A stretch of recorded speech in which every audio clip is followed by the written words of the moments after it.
Didier Lesky, bonjour. Bonjour. Vous êtes directeur général de l'Office français de l'immigration et de l'intégration. À ce titre, vous êtes évidemment en première ligne actuellement pour gérer la crise des migrants de Calais, c'est-à-dire cette sorte de terrible feuilleton qui dure depuis des décennies, mais qui là a pris un nouveau tournant avec le drame donc de ce naufrage dans la Manche et les 27 morts qui s'en sont suivis. Alors, on a l'impression d'un blocage absolu dans lequel chacun se renvoie la responsabilité. Comment qualifieriez-vous cette situation? Quel état des lieux vous pouvez en faire? C'est une situation complexe, hein, comme vous le dites, qui dure depuis des années. La crise, d'une certaine manière, est ambivalente, puisque on avait, il y a encore 5 ans, jusqu'à 10 000 personnes installées dans des campements de fortune, ce qu'on appelait la lande et ce que les migrants appelaient la jungle. On est aujourd'hui sur la côte d'Opale, entre 2000 et 2500 personnes. Hier, le comptage à Calais, fait par les autorités préfectorales, donnait à peu près 700 personnes sur la ville elle-même. Mais ce qui est paradoxal, si vous voulez, c'est le fait que depuis le début de l'année, les Anglais ont comptabilisé 27 000 personnes ayant traversé la Manche. Ça veut dire en fait qu'il y en a un peu plus de 27 000, puisque on peut imaginer qu'une partie des personnes n'a pas été repérée au moment du débarquement sur les côtes anglaises. Et puis il y a toujours, malgré tout, même si c'est beaucoup plus compliqué qu'avant, des personnes qui passent par les voies, par les camions ou les voitures. Mais ce qui est vrai, c'est que le blocage du tunnel ou du port a incité depuis 2018 les trafiquants à trouver une autre voie de passage qui est donc ce fameux passage par ce qu'on appelle les smooth balls. Voilà. Ce qu'on a du mal à comprendre quand on observe, on a l'impression d'avoir la Grande-Bretagne qui accuse la France de ne pas jouer son rôle et de ne pas garder sa frontière, le résultat des accords du Touquet dont on voit mal exactement quel était le but au moment où ils ont été signés, enfin en tout cas du côté français, quel était l'intérêt d'aller signer des accords léonins qui remettaient la responsabilité sur le dos de la France. Et la question est de savoir, là-dedans, quelles sont les responsabilités exactes. Gérald Darmanin explique que, en effet, il y a une sorte d'appel d'air qui attire vers la Grande-Bretagne. La Grande-Bretagne explique donc que la France est responsable, ne garde pas sa frontière, et lui demande d'ailleurs de reprendre les migrants. Première chose, on est dans une impasse. Deuxième chose, quelles sont les responsabilités exactes? Alors, nous sommes actuellement dans une impasse, c'est-à-dire qu'il faut absolument qu'il y ait un dialogue qui se noue entre les autorités françaises et les autorités du Royaume-Uni. C'est du reste l'appel qui est fait par le ministre de l'Intérieur. Mais chacun fait de la politique Oui. intérieure, en fait. Il faut faire attention sur les accords du Touquet, dont la finalité était quand même de fluidifier le passage frontière à une période avant le Brexit, où vous aviez en Angleterre des centaines de milliers de Français. Hein. Et donc, là, il y a un aspect, bien évidemment, contrôle des migrants, mais il y avait aussi un aspect permettre les échanges, Oui. en particulier les échanges économiques. Et vous vous souvenez à quel point, au moment des débats sur le Brexit, il y avait une angoisse au sein de la communauté française de savoir comment allaient se passer de nouveau les passages. Donc il y avait cette idée de fluidifier. Les accords du Touquet, bien évidemment, ils mettent la frontière française, enfin la frontière anglaise du côté français. Hein, ça, c'est un fait. Il n'est pas sûr que s'il n'y avait pas d'accord, on n'aurait pas de toute façon des problèmes importants, parce que on ne peut pas imaginer que les Anglais organisent des ferryboats pour faire passer les personnes de l'autre côté de la Manche. Et donc, on aurait un afflux de personnes, c'est ce qu'il y avait du reste avant les accords du Touquet, qui serait la base de manœuvre des passeurs pour essayer de passer de l'autre côté. Mais ce qui me frappe dans le débat, c'est que on s'intéresse peu à l'Angleterre. En réalité, si le gouvernement anglais a une position aussi dure, c'est parce qu'on ne voit pas, parce qu'il y a un manque de curiosité, à mon avis, la situation interne de l'Angleterre. L'Angleterre, comme vous le savez, c'est un système qui, depuis des années, a flatté un mode de gestion sociétale par le biais du communautarisme. Et aujourd'hui, et depuis plusieurs années, il y a des tensions de plus en plus vives avec la constitution de ghettos de plus en plus importants ou de plus en plus nombreux, qui aboutit à des tensions très fortes au sein de la société anglaise. On peut y rajouter, comme vous le savez, ces compromis autour de tribunaux de première instance, coutumiers, où du droit musulman en particulier peut être utilisé pour régler des conflits familiaux, mais après, même si après il y a des procédures d'appel. Donc il y a une tension interne dont on ne parle jamais ici, parce que pendant très longtemps, en particulier, je dirais, ceux qui avaient une vision positive du système anglais manquaient d'attention sur la situation. Et donc, la position du gouvernement anglais, en particulier Boris Johnson, elle est liée à ce contexte-là. Voilà.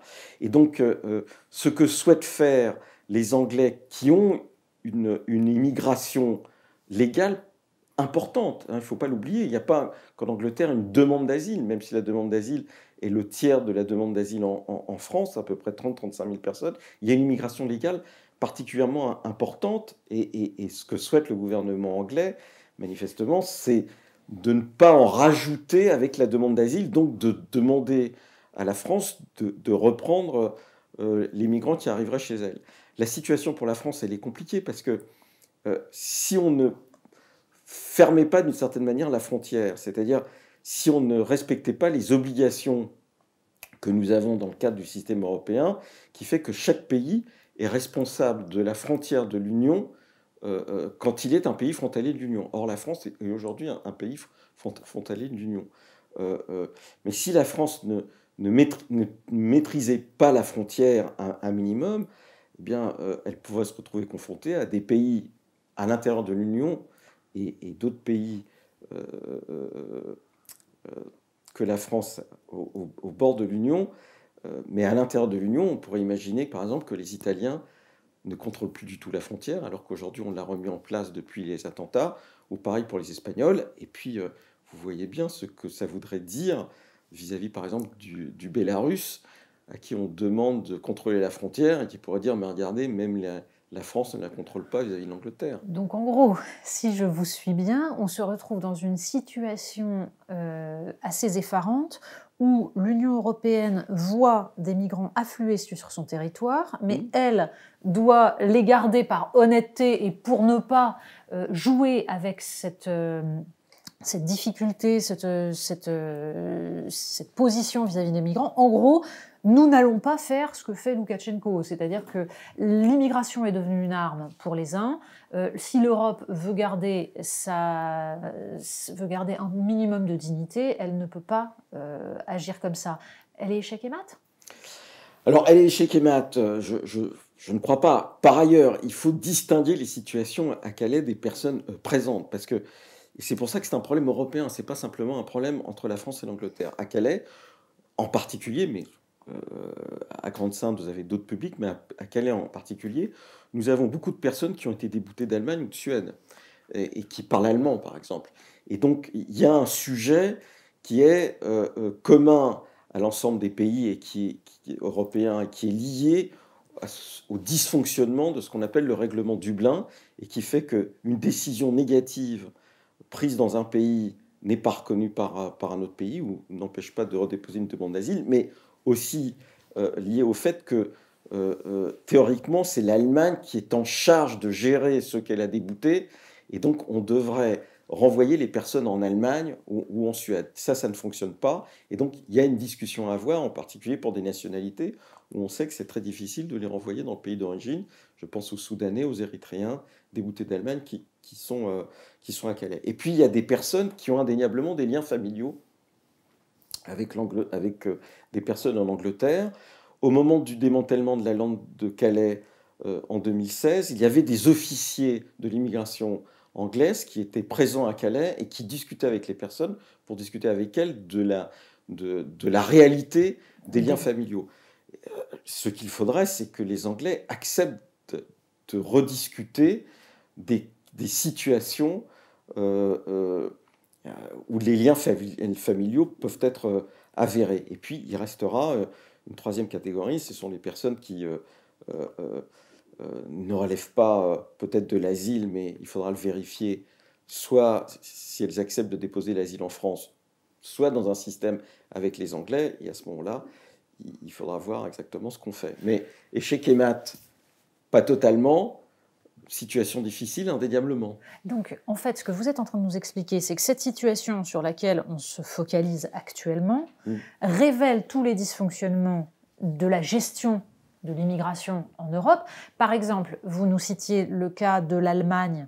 On ne cesse de se référer dans le débat politique français à l'Allemagne et à la décision d'Angela Merkel d'accueillir 1 million de migrants. Et encore récemment, sur les plateaux de télé, on voyait des commentateurs dire « mais vous voyez bien que ça a marché, vous voyez bien, donc il suffit d'accueillir et tout va bien ». Première chose, est-ce que réellement ça a marché? Qu'est-ce que ça a donné? Et ensuite, quand vous nous dites « mais il y a à Calais des gens qui en fait ont été déboutés du droit d'asile en Allemagne », quand quelqu'un est débouté du droit d'asile, est-ce qu'il peut, comme ça, combien de pays il peut faire, comme on le sait? Et surtout, derrière, c'est la question de la différence entre l'asile et la migration économique. Comment on distingue? D'abord, il y a une différence entre rentrer dans un pays et obtenir le droit de séjour dans ce pays. Voilà. Et c'est particulièrement vrai pour l'Allemagne. Dans les 1,2 million qui sont rentrés en Allemagne dans la période 2015-2016, il n'y avait que 30% de Syriens. En réalité, beaucoup de personnes ont été déboutées ou sont rentrées dans un statut qui est très particulier en Allemagne et qui n'existe pas en France, qui est un statut légal de non expulsable, non régularisable. Et c'est cela qu'on voit apparaître. Et du reste, si on était plus attentif à ce qui se passe en Allemagne, on verrait que dans le protocole d'accord que viennent de publier les partis de la nouvelle coalition, il y a la mise en place d'une procédure de régularisation et un assouplissement de la situation de ces fameux Dundung, comme ils disent, c'est-à-dire de ces non expulsables, non régularisables et qui n'ont pas le droit de travail. Et donc, il y a l'idée que les personnes pourraient être rentrées dans un processus qui est comparable à ce que nous faisons, c'est-à-dire 5 ans de présence, un travail ou une scolarisation des enfants, sachant qu'en Allemagne, il n'y a pas automaticité pour la scolarisation des enfants. Et du reste, un des thèmes de l'accord de coalition, ça sera de permettre à tous les enfants des personnes migrantes, quel que soit leur statut, d'accéder au système scolaire. Vous savez que l'accès au système scolaire est obligatoire, quelle que soit la situation administrative des parents. Donc ça, c'est nouveau, mais ça montre bien les limites du système allemand qui a, d'une certaine manière, sélectionné. Alors c'est vrai qu'ils ont donné des titres de séjour en nombre, en particulier aux Syriens, aux Irakiens qui venaient, mais ils l'ont beaucoup moins donné aux personnes subsahariennes ou aux personnes venant des anciens pays de l'Est hors de l'Union européenne et qui se sont reportés pour beaucoup sur la France. C'est la période en 2017-2018 où les Albanais, les Géorgiens faisaient partie de la première demande d'asile en France, où on avait très peu de Syriens et où notre immigration, y compris dans la demande d'asile, est constituée de subsahariens qui sont systématiquement déboutés en Allemagne. On peut penser aux Ivoiriens, par exemple, et qui viennent en France. Donc, rentrer en Allemagne n'équivalait pas à avoir un titre de séjour en Allemagne. Et donc, il y a eu un effet rebond. Voilà, si je vous suis bien, les leçons de morale que les Français adorent s'administrer à eux-mêmes en disant « regardez, l'Allemagne l'a fait », c'est quand même, on va dire, tordre un peu la réalité. C'est tordre la réalité, en particulier quand on prend nationalité par nationalité. La France a beaucoup plus protégé, c'est-à-dire l'OFPRA a beaucoup plus donné une protection au titre de la Convention de Genève aux Afghans que ne l'ont fait les Allemands. Et c'est pour ça que nous avons une demande d'asile afghane en France qui est constituée pour beaucoup, majoritairement du reste, enfin 1 sur 2, disons, de personnes qui ont déjà été déboutées dans 2 pays européens en moyenne, c'est-à-dire la Suède, l'Allemagne.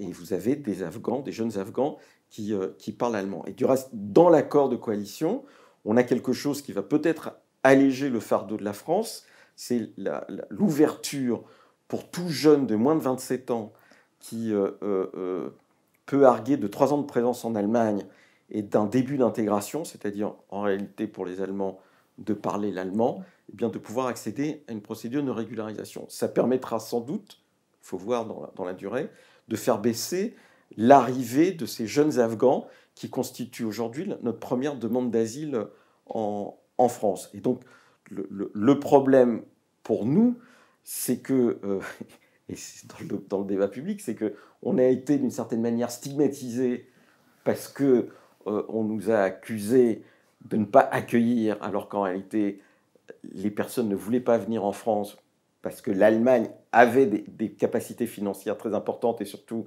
une situation de l'emploi beaucoup plus favorable pour ceux qui parlaient allemand ou qui avaient des qualifications.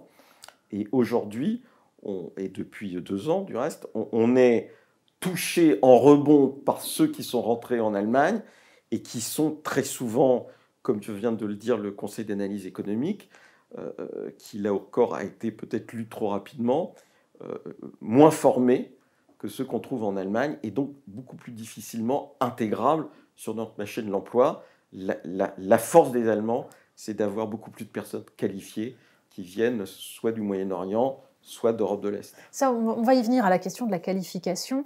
Restons juste encore un instant sur cette question des arrivées et de la distinction. Je vous posais la question de la distinction, en fait, entre réfugiés et migrants économiques. Parce que l'ensemble de notre système est fondé sur cette différence, c'est-à-dire sur l'idée qu'il y a des gens que nous devons accueillir parce qu'ils relèvent du droit d'asile. Mais est-ce que cette distinction est si facile à faire? Et si ceux dont on décide qu'ils n'ont pas vocation à être accueillis restent quand même sur le territoire, que reste-t-il du droit d'asile? Oui, la distinction a tendance à s'effacer du fait de l'ampleur de la demande d'asile. 100, 120 000 personnes, 135 000 personnes. Il n'y a jamais eu autant de demandeurs d'asile en France qu'actuellement, même si la France, au début des années 2000, était le premier pays de la demande d'asile en Europe. Mais indéniablement, quand on voit les taux de protection, ce qu'on appelle les taux de protection, c'est-à-dire le nombre de personnes à qui l'OFPRA accorde une protection par rapport au nombre de personnes qui la demandent en fonction des nationalités, on voit bien qu'il y a l'utilisation de la demande d'asile à des fins qui ne relèvent pas immédiatement de l'asile. Et donc oui, il y a une sorte de détournement de la finalité de l'asile. Mais la particularité de l'immigration en France par rapport à d'autres pays, c'est une particularité qu'on partage avec les États-Unis, c'est que le premier vecteur de la migration en France, c'est le regroupement familial, avec à la fois les conjoints de Français et le rapprochement des résidents. En Allemagne, ça reste l'immigration de travail parce qu'il y a un débouché possible pour le travail. Je rajoute que la différence entre la migration qu'il y a en Allemagne et la migration qu'il y a en France, c'est qu'en France, elle est majoritairement constituée par des personnes qui viennent du sud du monde, alors qu'en Allemagne, elle est constituée aujourd'hui majoritairement de personnes qui viennent d'Europe, même s'il y a il y a un contingent turc important. Et vous savez que l'Allemagne aspire aujourd'hui des compétences des pays tiers à l'Union européenne, mais aussi au sein même de l'Union européenne. Les jeunes Grecs, les jeunes Espagnols. Les jeunes Italiens qui arrivent et qui vont en Allemagne. Et donc, on est dans une situation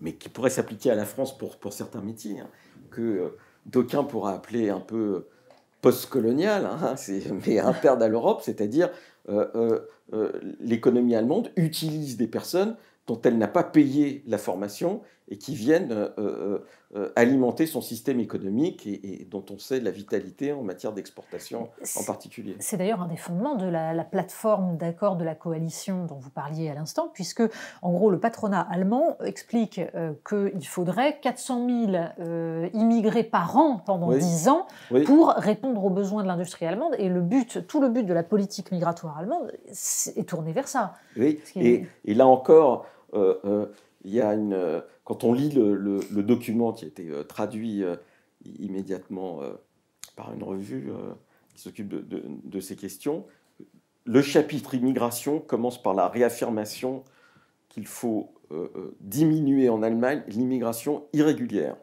avec même l'annonce d'un plan de retour des déboutés de l'asile. Et du reste, il y a un chapitre qui lie les liens avec les pays d'origine en termes de développement économique et d'aide à leur capacité à reprendre les déboutés. Et donc, quand l'Allemagne annonce la nécessité pour elle d'accueillir 400 000 immigrés par an pour son industrie, bien évidemment, elle parle de travailleurs qualifiés. Bien sûr.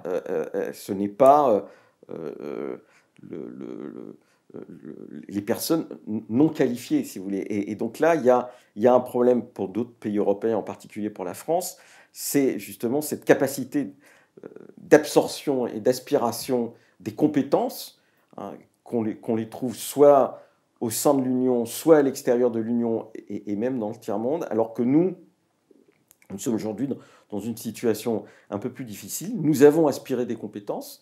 Hein, on peut penser aux informaticiens qui viennent du Maghreb en particulier. On peut penser aux médecins. Mais ces compétences vers la France ont tendance à diminuer, pas à tarir, mais à diminuer, en particulier parce que les pays du Golfe deviennent un des lieux possibles de ces immigrations de compétences venant du Maghreb, comme du reste des jeunes Français s'orientent vers les pays du Golfe comme étant un lieu pour eux de développement économique dans un environnement culturel qui leur semble beaucoup plus propice à leur identité.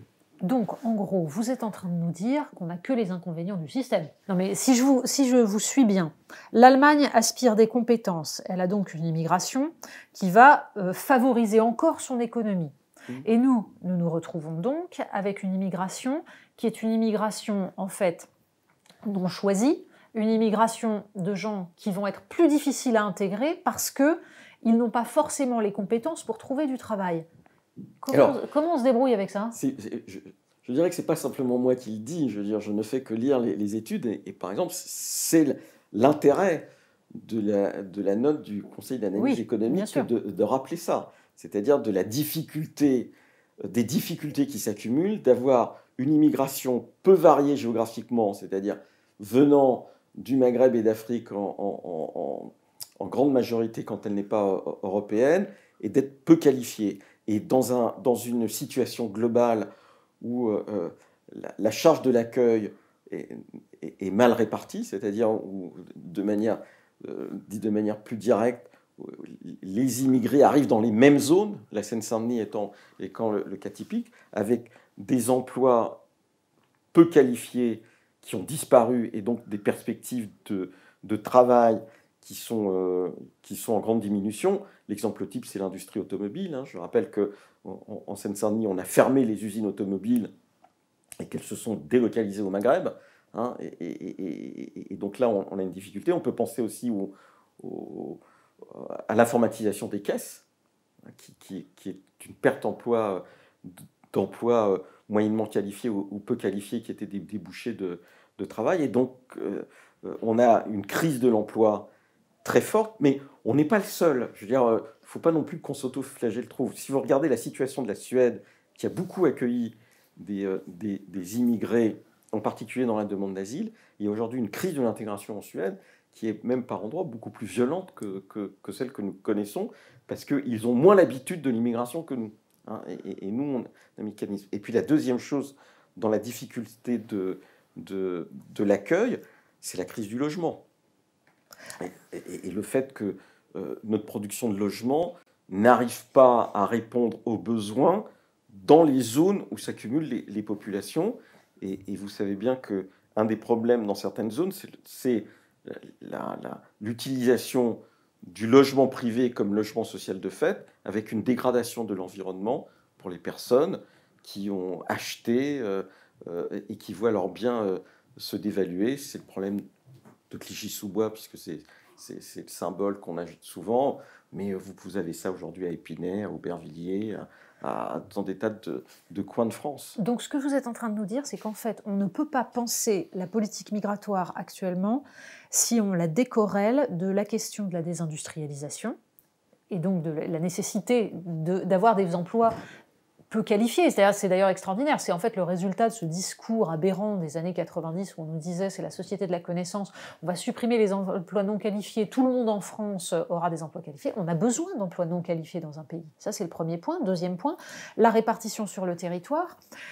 Là, la question, c'est de savoir s'il ne faut pas imposer une répartition sur le territoire pour les nouveaux arrivants, comment on fait juridiquement, et ensuite, comment on fait pour que cette répartition permette de trouver des emplois rapidement, de quel ordre ils sont, est-ce qu'il faut une forme, j'allais dire, d'obligation, de coercition Alors, pour là, justement, l'Allemagne peut être un modèle, puisque c'est exactement ce que font les Allemands pour ceux à qui elle accorde une protection, c'est-à-dire qui ont quand même été assez nombreux ces dernières années, hein, quand même plusieurs centaines de milliers de personnes, et elle organise une répartition sur le territoire dès lors que les personnes ne peuvent vivre que de prestations sociales, et elle leur désigne des lieux, des hébergements, et elle couple la délivrance des prestations sociales au fait d'accepter le lieu de résidence. Et en plus, l'Allemagne a l'avantage d'avoir un tissu industriel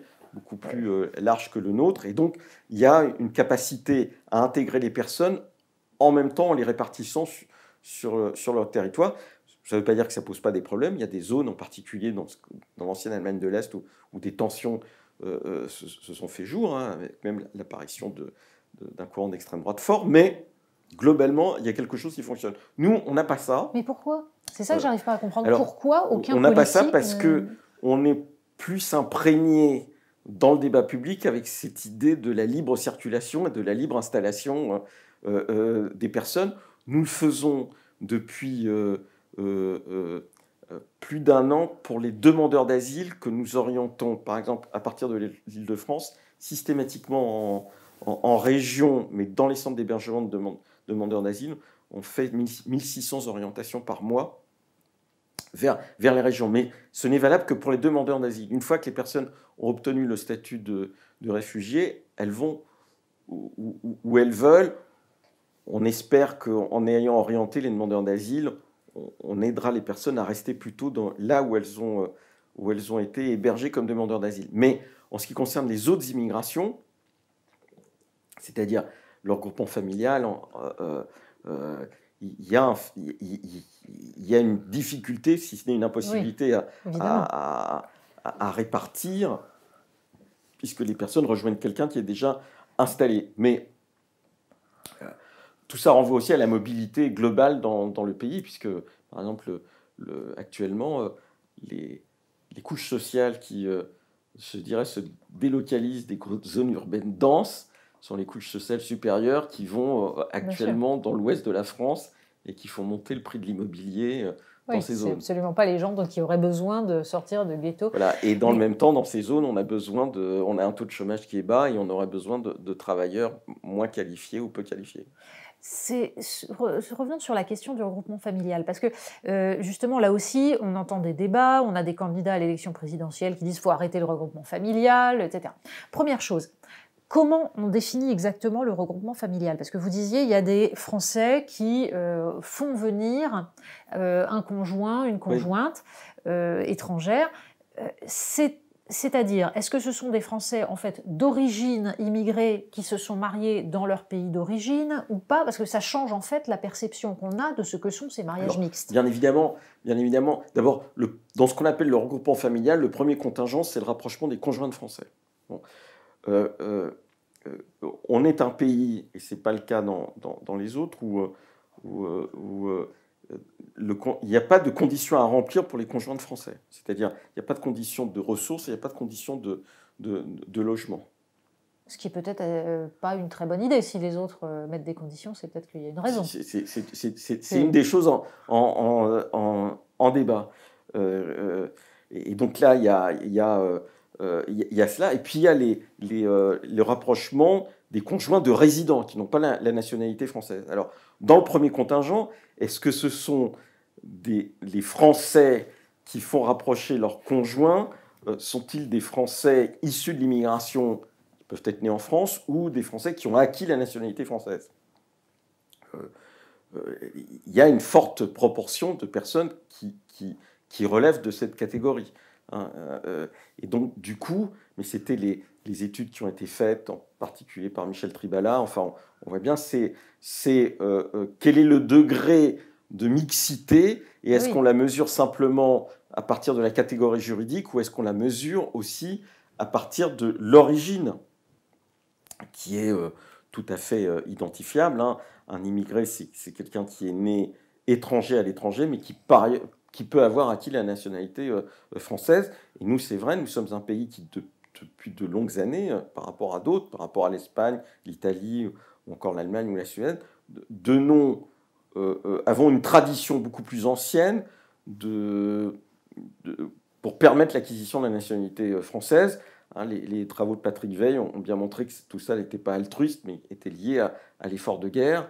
Hein, et puis à l'inégalité de traitement à l'époque où le service national c'était 3 ans, hein, où les enfants français pouvaient faire 3 ans de service national et les enfants d'immigrés qui n'avaient pas la nationalité française étaient exemptés du service national. Et donc tout ça d'où le droit du sol, enfin la réintroduction du droit du sol par la Troisième République. D'où la réintroduction du droit du sol pour éviter cette distorsion alors que tout le monde vit ensemble. Hein, mais n'était pas appelé à faire le même effort alors que la guerre était possible.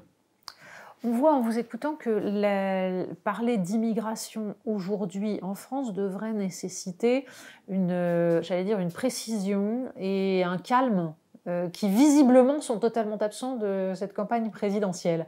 C'est-à-dire qu'on a l'impression d'avoir d'un côté des candidats qui, à droite ou à l'extrême droite, pointent un problème que les Français ressentent, mais le font avec des propositions qui parfois ressemblent à des slogans ou qui ne vont pas dans la complexité. Et en face, on a des gens qui adorent s'indigner, qui expliquent que c'est un scandale, qu'il est totalement illégitime que l'immigration soit un sujet dans cette campagne, et qui continuent à nous expliquer qu'il n'y a aucun problème. Parce que c'est quand même assez fascinant quand on entend Jean-Luc Mélenchon dire qu'il ne voit vraiment pas pourquoi il faudrait parler d'immigration, parce qu'il n'y a aucun problème en France.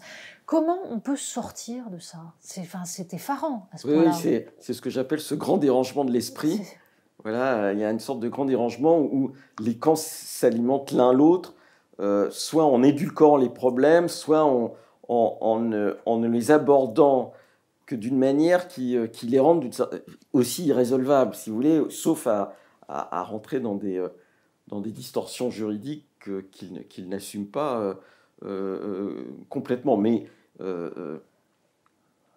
il peut y avoir des solutions techniques si on veut mettre en œuvre telle ou telle politique de restriction ou de durcissement, par exemple, des conditions du regroupement familial, sans pour autant s'engager dans un référendum qui me paraîtrait un peu osé. Enfin, je ne veux pas rentrer dans le débat politique, mais à droit européen constant, par exemple, les Allemands ont mis en place et je reviens à l'accord de coalition, des restrictions au regroupement familial pour une partie des réfugiés.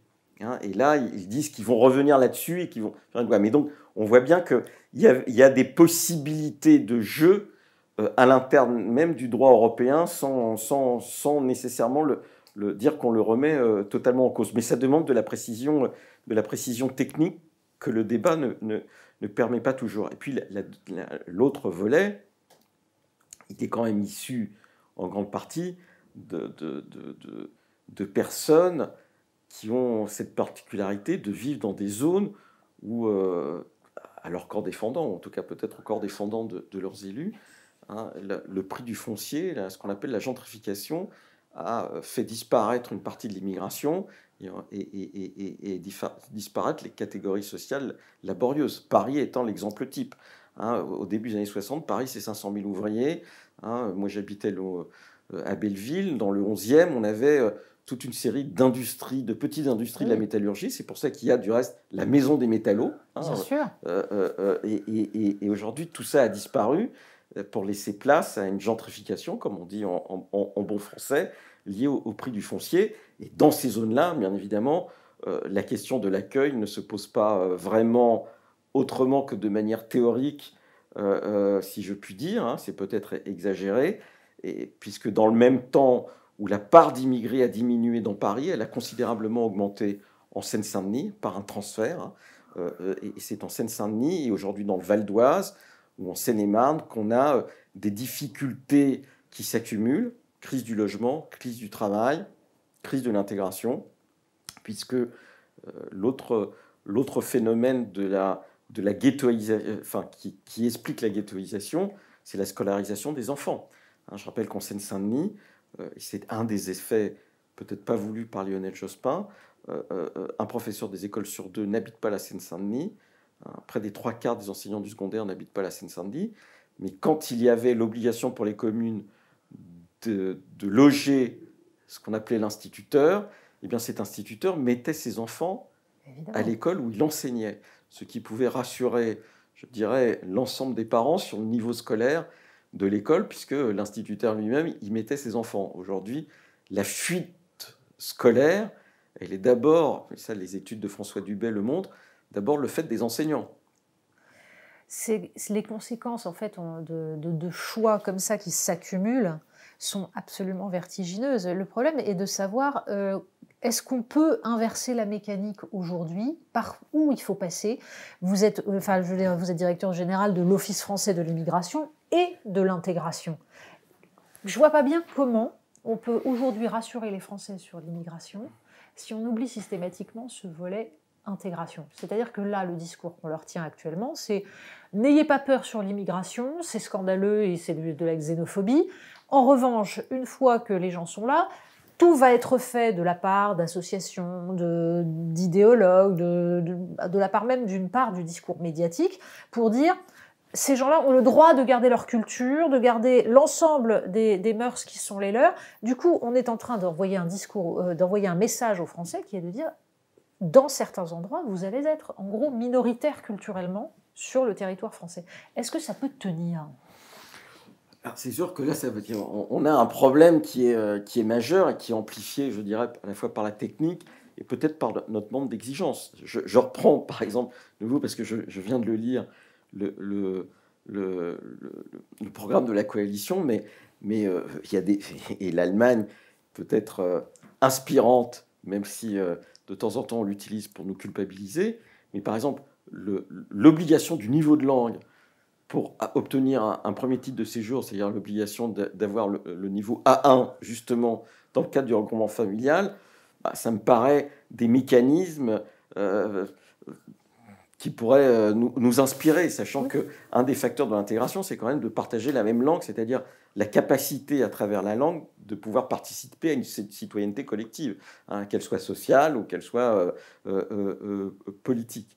La deuxième chose qui est compliquée pour aujourd'hui, par rapport à ce qui se passait précédemment, c'est le fait que la technique, hein, c'est un problème de médiologie, dirait Régis Debray, permet de rester dans l'entre-soi. Oui. Hein, l'exemple type, c'est le monde turc immigré, hein, qui est extrêmement travaillé par l'État turc, et qui s'appuie sur 20 chaînes de télévision, des imams encadrants, un nationalisme qui n'a pas besoin d'être tellement attisé pour exister, et un entre-soi même avec même de l'activité économique, hein, dans le bâtiment, etc., mais qui aboutit à cette situation où les seules filles dont le niveau scolaire, c'est le résultat de l'étude de l'INSEE, d'INED, qu'on appelle trajectoire et origine, les seules filles issues de l'immigration dont le résultat scolaire est inférieur à celui des garçons, ce sont les filles d'origine turque. Hein, c'est parce qu'il y a ce phénomène d'enfermement. Alors, comment on peut le résoudre ? Bien évidemment, d'abord, je pense que c'est résolvable parce que je pense que le problème n'est pas un problème de nombre, mais effectivement un problème d'intégration. Oui, le travail est un facteur important, et là, tout ce qui est réfléchi actuellement sur la réindustrialisation, en tout cas la fin une sorte de relocalisation après la délocalisation, peut aider à cela. Voilà. Je vous le dis, à un niveau peut-être d'exigence beaucoup plus fort, et puis montrer qu'on est beaucoup plus attaché à nos acquis sociétaux que parfois on peut le faire, c'est-à-dire que je pense là, vous citiez un homme politique tout à l'heure, je pense par exemple que la participation à des manifestations où on crie Allahu Akbar à la fin et on défend le port du foulard ne me paraît pas le meilleur vecteur pour défendre une idée de la démocratie ou de la République tout court. Mais la gauche française n'a pas, pour partie, fait son aggiornamento sur ces questions-là. Quand on voit ce qui se passe au Danemark, quand on voit même ce qui a pu se passer en Allemagne avec la création d'un parti de gauche qui abordait les questions d'immigration, mais surtout l'exemple danois est quand même assez frappant. Il y a d'autres pays en Europe où la gauche n'est pas prisonnière de ce genre d'idéologie totalement naïve. Oui. Pourquoi la gauche française est incapable de penser ça quand on voit la politique? Écoutez, je ne veux pas faire de politique parce que ce n'est pas mon Oui. objet, mais enfin, on peut quand même mettre cela en rapport avec l'effondrement de la gauche populaire. C'est-à-dire que ce qui est défini ou ce qui est identifié comme la gauche, c'est une gauche dont la particularité politique, et c'est un constat, ce n'est pas un jugement de valeur, est de gérer les villes les plus riches de France. Strasbourg, Nantes, Rennes, Bordeaux, hein, Lyon. Le contre-exemple étant peut-être Marseille, hein, et donc, où peut-être que la préoccupation du fait que les catégories populaires sont celles qui sont le plus confrontées au problème de la charge de l'accueil de l'immigration, eh bien, devient absent de leurs préoccupations immédiates parce que justement, ça ne correspond plus à leur expérience en tant qu'élus ou militants. Ce n'était pas le cas, souvenons-nous, du Parti communiste hein, à la fin des années 70, qui a sans doute senti, enfin, qui l'a senti, il nous reste le problème, hein, on se souvient des discours de Georges Marchais, qui à l'époque ont été stigmatisés parce qu'ils étaient sans doute maladroits, mais qui pointaient une angoisse. Hein. Il faut se souvenir que Georges Marchais, avant d'être secrétaire général du Parti communiste français, était le responsable du travail immigration du Parti communiste. Donc il avait cette connaissance fine de la question. Et en plus, il y avait, à travers ce travail de solidarité avec les immigrés, le début de la pression, en particulier dans les communautés algériennes, d'une forme d'islamisation qui était le pendant en France de l'évolution politique après, à partir de Boumedienne, hein, qui était l'arabisation, etc. Et, donc, et la crise du logement. Et donc tout ça, c'est des facteurs qui ont été oubliés ou que la gauche ne travaille pas. Et vous parlez de la social-démocratie au Danemark et en Suède et ailleurs. La particularité de ces social-démocraties, c'est qu'elles ont porté la construction d'États sociaux dont la base était historiquement une base mutualiste, avec cette idée que ce sont les cotisants qui prennent en charge leur solidarité. Voilà. Et ici, l'articulation entre la gauche politique et je dirais la gauche mutualiste est beaucoup plus faible, beaucoup plus ténue, et donc la préoccupation de la défense de l'État social n'inclut pas, ou pas spontanément, le problème de savoir comment se définit une communauté pour qu'elle puisse être vivable et comment cette communauté résiste au chaos du monde, puisque les immigrations dont on parle, elles sont le reflet ou la projection dans nos sociétés du chaos du monde, avec le chaos que nous-mêmes nous avons pu produire dans des expériences impériales malheureuses, hein, l'Irak en particulier, la Libye, un peu différent, mais enfin qui aboutit au même résultat, et puis l'échec des trajectoires des pays issus de la décolonisation, dont les élites hein, qui ont œuvré pour les luttes d'indépendance n'ont pas été à la hauteur des espérances qu'ils ont suscitées. On peut penser à un pays comme la Côte d'Ivoire. La Côte d'Ivoire est aujourd'hui le troisième ou le quatrième, en fonction des mois, pays d'où viennent les demandeurs d'asile en France. Hein. Il faut se souvenir que Houphouët-Boigny a été le troisième, je crois, signataire de la Constitution de la Ve République. Il était ministre d'État hein, au moment de la Ve République. Il était même ministre de la Santé, puisqu'il était médecin. Hein, et la Côte d'Ivoire aujourd'hui C'est quand même pas un pays où la répartition de la richesse se fait au profit de la jeunesse en particulier. Et donc on a une jeunesse qui fuit pour des raisons économiques, et comme vous le disiez tout à l'heure, qui dépose une demande d'asile. Est-ce que l'Europe doit se résigner au fait que l'immigration massive est inéluctable, du fait du changement climatique, du fait de la démographie, notamment dans certains pays d'Afrique? Est-ce qu'il faut admettre que nous sommes dans le début d'un processus de changement démographique en Europe, quel que soit le nom qu'on donne à ça? Alors, l'Europe est un continent ouvert à l'immigration, hein, et la France, par certaines périodes, dans le rapport au nombre d'habitants, recevait beaucoup plus d'immigrés même que les États-Unis. Donc on est un continent ouvert. Il y avait 50 millions d'immigrés aux années 2000, on doit être aujourd'hui aux alentours de 80 millions. L'Europe, contrairement à ce qu'on entend souvent, n'est pas une forteresse. Bon. Et elle est en même temps une bulle enviée. Elle est une bulle enviée parce que on connaît bien à la fois les acquis sociaux qui peuvent exister ici et